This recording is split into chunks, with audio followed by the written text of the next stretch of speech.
오늘 시편에서는 하나님께 대한 다윗의 신앙 고백을 우리가 엿볼 수가 있는데요, 바로 1절, 2절 우리 한번 함께 읽어보실까요? 자, 시작. 하나님이여 나를 지켜주소서. 내가 주께 피하나이다.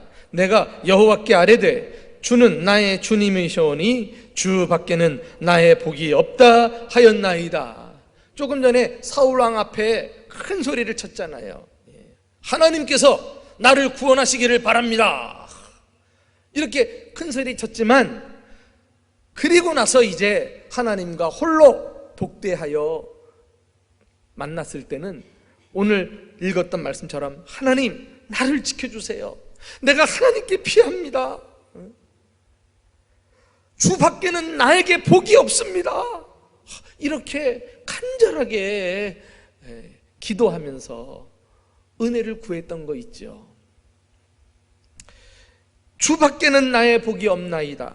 현대인의 성경은 이 대목을 가지고 주를 떠나서는 내가 아무것도 좋은 것을 가질 수 없습니다, 이렇게 하나님의 절대 신앙을 고백하고 있는 것을 잘 보여주고 있습니다. 우리 또한 공경을 당했을 때 하나님께 즉각 피하는 자가 되어서 하나님 밖에는 내가 아무것도 좋은 것을 누릴 수 없습니다. 도대체 다윗은 하나님께서 주시는 축복이 무엇이었는지 오늘 하나님께 피하는 자가 누리는 복들을 함께 좀 나누고 싶습니다. 첫째, 하나님께 피하는 사람은 존귀한 성도들과 교제를 나눠요. 우리가 공경에 처할 때 스스로 속기 쉬운 생각이 있습니다. 그것은 내가 이 세상에서 가장 불행하다, 나처럼 어려움을 겪는 사람은 이 세상에 또 없을 것이다, 이러면서 스스로를 외롭게 고독하게 생각을 하지요. 그러나 이 순간 문제를 푸는 지혜로운 방법은 문제만 쳐다보지 말고, 고통당하는 자기만 바라보지 말고 눈을 들어 주위를 바라보라는 것입니다. 그러면 내 주변에는 의외로 많은 사람들이 나와 같은 문제를 겪고 있는 것을 발견하게 될 것입니다. 아니, 나보다 더 힘든 상황에서 잘 참고 견디는 사람들을 보면 할 말을 잃습니다. 자, 우리 한번 3절 말씀을 함께 읽어보실까요? 다 같이 읽습니다. 시작. 땅에 있는 성도들은 존귀한 자들이니 나의 모든 즐거움이 그들에게 있도다.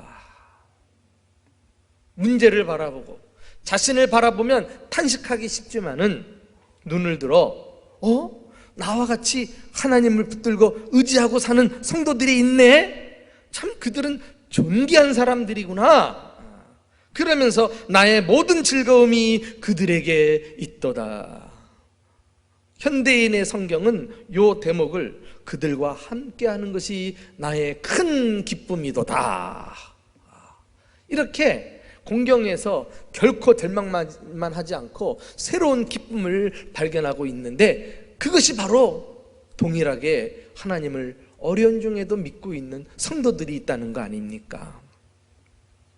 자, 이런 성도들의 특징은 무엇입니까? 4절 말씀 보면 다른 신에게 예물을 드리는 자는 괴로움이 더할 것이라. 나는 그들이 드리는 피의 전제를 드리지 아니하며 내 입술로 그의 이름도 부르지 아니하리로다. 이 존귀한 성도들의 특징은 공경 중에도 신앙을 변절치 않고 우상을 섬기지 않는다는 것 아닙니까? 심지어 원수들이 다윗을 쫓아내가지고 먼 이방 나라로 보내가지고 그들이 섬기는 우상이나 섬겨라, 이렇게 협박을 할지라도 나는 절대로 우상을 섬기지 않겠습니다 하는 믿음의 사람들이 있는 것입니다. 뿐만 아니에요. 5절 보면 여호와는 나의 산업과 나의 잔의 소득이시니 나의 분깃을 지키시나이다. 하나님만이 내가 누리는 재산이요, 내가 받을 유산이라는 거 아니에요? 하나님만이 내 인생의 참된 만족이라는 거예요. 그러니까 사람들이 다윗을 쫓아내서 이스라엘 하나님의 기업 되지 못하도록 이방인 되게 만들지라도 나는 절대로 하나님을 포기할 수 없습니다. 하나님이 나의 기업이시기 때문입니다. 하나님 한 분만으로 만족하며 살아가는 신앙, 이 신앙을 굳게 붙드는 것이 다윗이었고, 또 다윗이 발견한 이 땅의 존귀한 하나님의 백성들이었던 것입니다. 나 혼자 있는 줄 알았는데, 야, 이 땅에 존귀한 하나님의 백성들이 있구나 라는 사실을 깨닫게 되었을 때 다윗이 얼마나 큰 위로와 힘이 되었겠습니까? 여러분, 엘리야 선지자 시대에 이스라엘 왕 중에서 최고로 악했던 아합 왕, 전국에 우상을 퍼뜨려 가지고 바알신을 섬기게 만들지 않았습니까? 그때 하나님의 사람 엘리야는 하나님을 믿는 사람은 자기밖에 없는 줄 알고요, 너무 외롭고 괴로웠어요. 그래서 심지어 나를 좀 죽여주세요, 이렇게 영적 침체에 빠져가지고 죽기를 소원하기도 했다니까.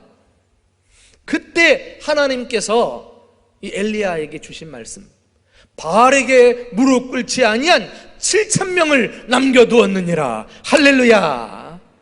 이야, 이 땅에 나 혼자만 하나님 믿고 남은 줄 알았는데 하나님으로부터 뜻밖의 엄청난 소식을 듣고 이 엘리야가 사기충천, 얼마나 위로를 받았을까요?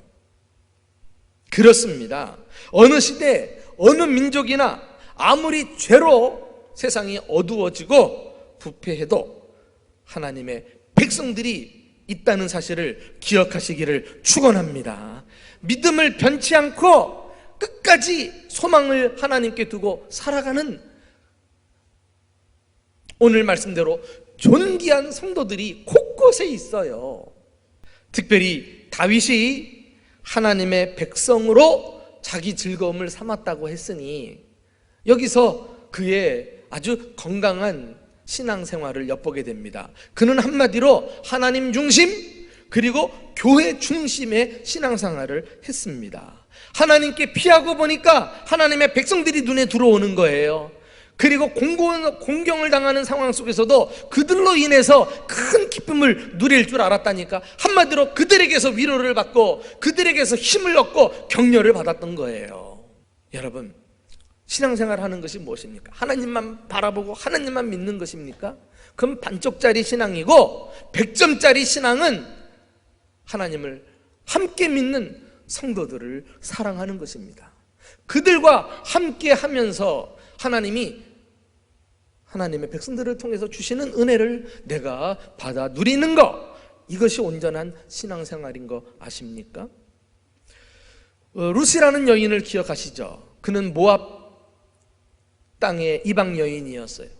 어느 날 저 유대 땅 베들레헴에서부터 온 나오미 가족을 만난 이후에 그 아들과 결혼했잖아요. 근데 일찌감치 아들이 죽습니다. 그리고 나오미와 며느리만 남은 안타까운 상황 속에 다시 나오미가 이제 본국으로 돌아가려고 하니까 룻이 따라오는 거예요. 만류합니다. 너는 모압 여인이니까 여기서 새 삶을 시작해라. 굳고 만류해도 이 룻이 어머니에게 했던 말, 요게 아주 신앙의 요지예요. 자, 뭐라고 말했는가? 우리 한번 다 같이 룻기 1장 16절 말씀 한번 다 같이 읽어볼까요? 시작. 룻이 이르되 내게 어머니를 떠나며 어머니를 따르지 말고 돌아가라 강건하지 마옵소서. 어머니께서 가시는 곳에 나도 가고 어머니께서 머무시는 곳에서 나도 머물겠나이다. 어머니의 백성이 나의 백성이 되고 어머니의 하나님이 나의 하나님이 되시리라. 할렐루야.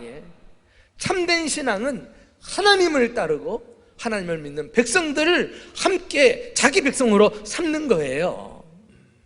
이게 온전한 신앙이에요. 요즘처럼 코로나19로 인해서 성도들이 서로 만나지 못하고 교회와 멀어지고 성도들과 마음으로 멀어지는 안타까운 현실 속에서 건강한 신앙, 참 바른 신앙을 가진 사람들은 하나님 중심, 어찌든지 교회 중심, 성도들을 사랑하면서 성도들을 더 그리워하고 만날 날을 학수고대하면서 기다리는 자들임을 믿으시기를 축원합니다. 하나님께 피하는 자들은 이렇게 하나님의 백성들과 더불어 하나님이 그들을 통해서 주시는 은혜를 공급받는 사람이에요. 위로와 기쁨과 큰 담력과 용기를 얻어요. 아, 나 혼자가 아니구나. 어려운 중에도 나보다 더 잘 믿고 더 잘 견뎌내는 믿음의 사람들이 있구나. 그들을 보면서 본받아야지. 그들과 함께 해야지. 이렇게 우리가 존귀한 이 땅의 성도들과 더불어 신앙생활을 해나가면서 공경을 헤쳐나가는 것입니다. 성도들 한 사람 한 사람이 하나님 중심 그리고 교회 중심 온전한 신앙을 가지고 교회 안에 있는 성도들을 더 사랑하고 그리워함으로 주님이 다시 만나게 하시는 날 우리 교회가 진짜 건강한 교회였음을 드러내는 복된 대전중보교회가 될 수 있기를 예수님의 이름으로 축원합니다. 두 번째, 하나님께 피하는 사람은 하나님의 말씀으로 교훈을 받습니다. 자, 그 내용이 7절에 나오죠. 우리 다 같이 함께 읽어볼까요? 시작.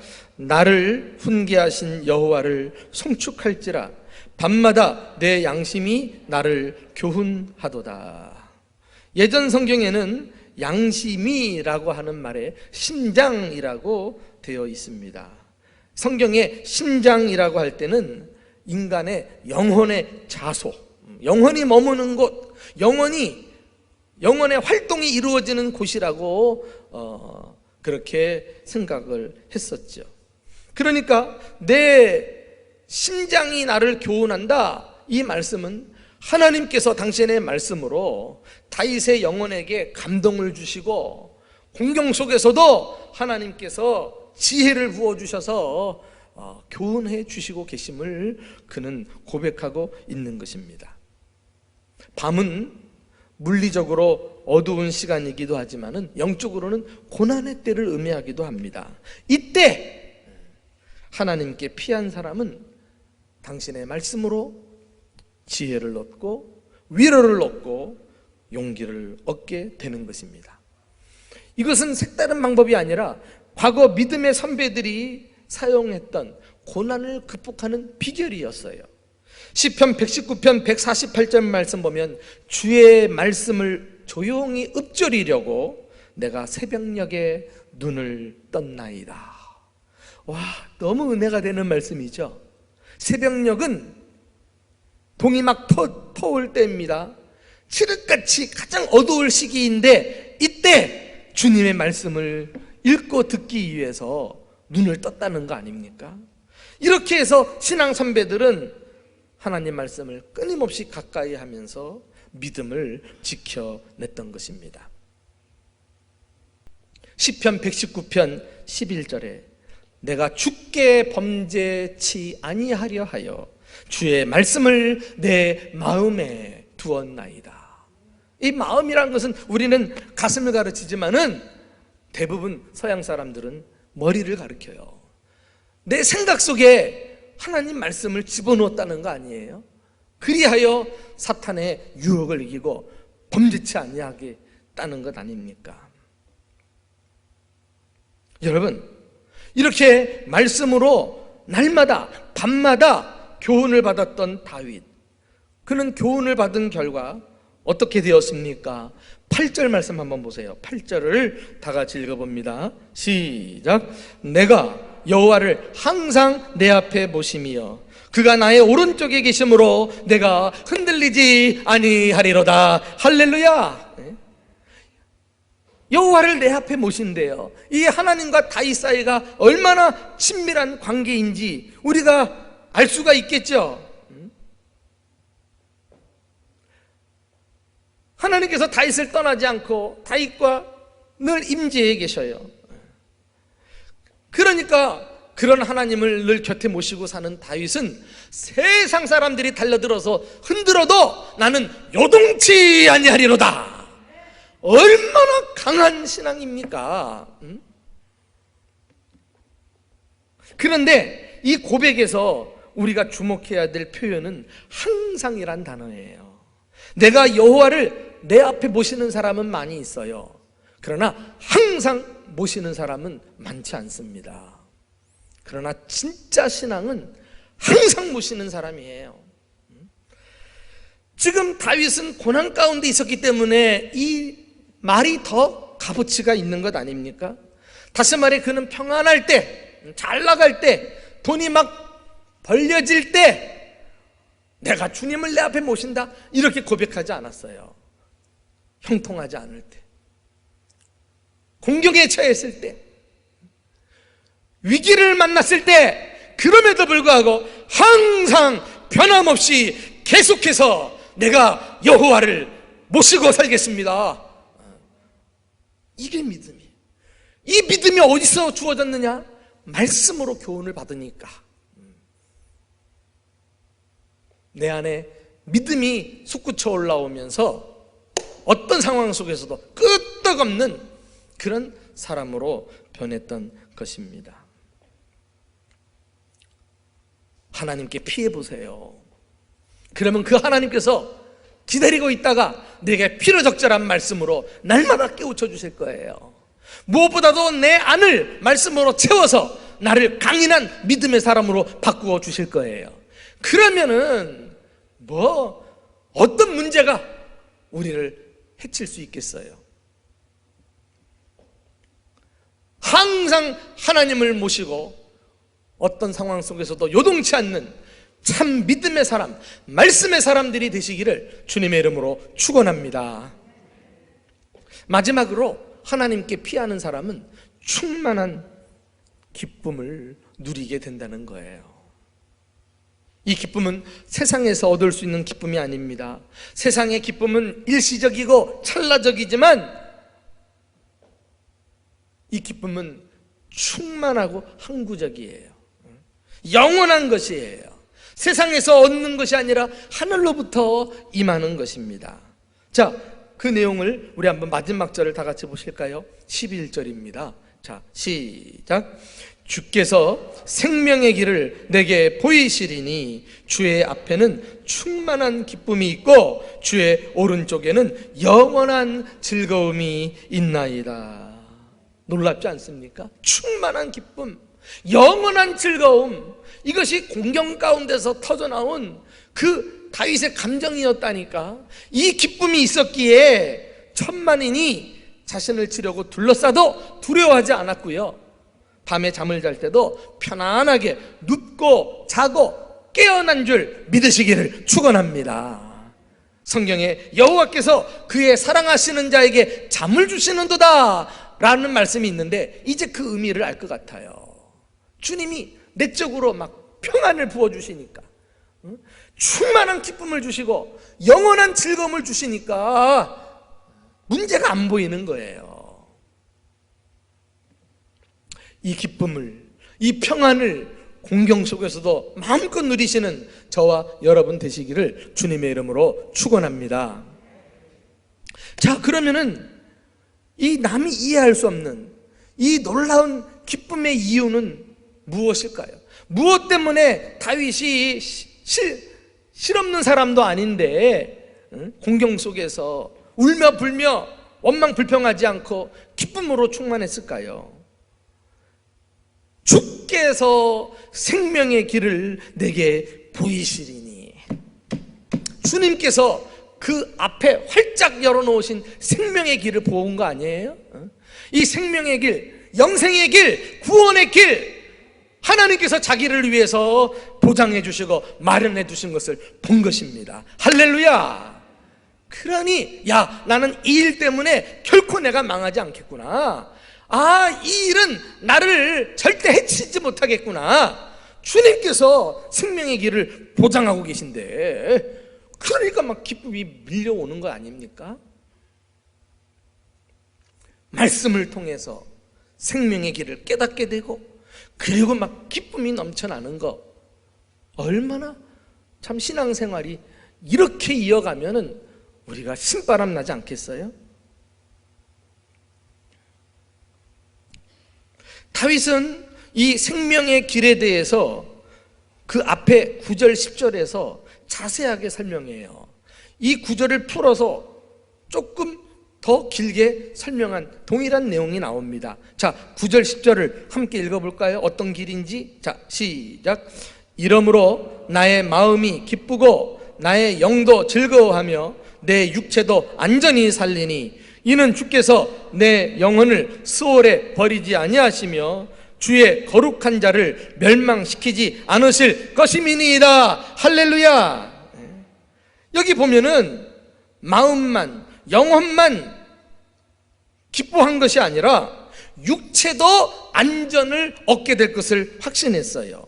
이것은 실질적으로 하나님께서 위로만 주신 것이 아니라 그를 공경해서 육체적으로 아주 그냥 확실하게 건져내시는 것을 말합니다. 모든 문제를 하나님께서 당신의 때에 해결해 주실 것을 나타내고 있지 않아요? 영육간에 하나님이 우리를 구원해 주시는 것입니다. 그러면서 그 구원의 이유가 이는 주께서 내 영혼을 수월에 버리지 아니하시며 불신자들이 가는 지옥에 던지지 아니하실 것이라는 거예요. 그러면 우리가 가는 곳은 어디입니까?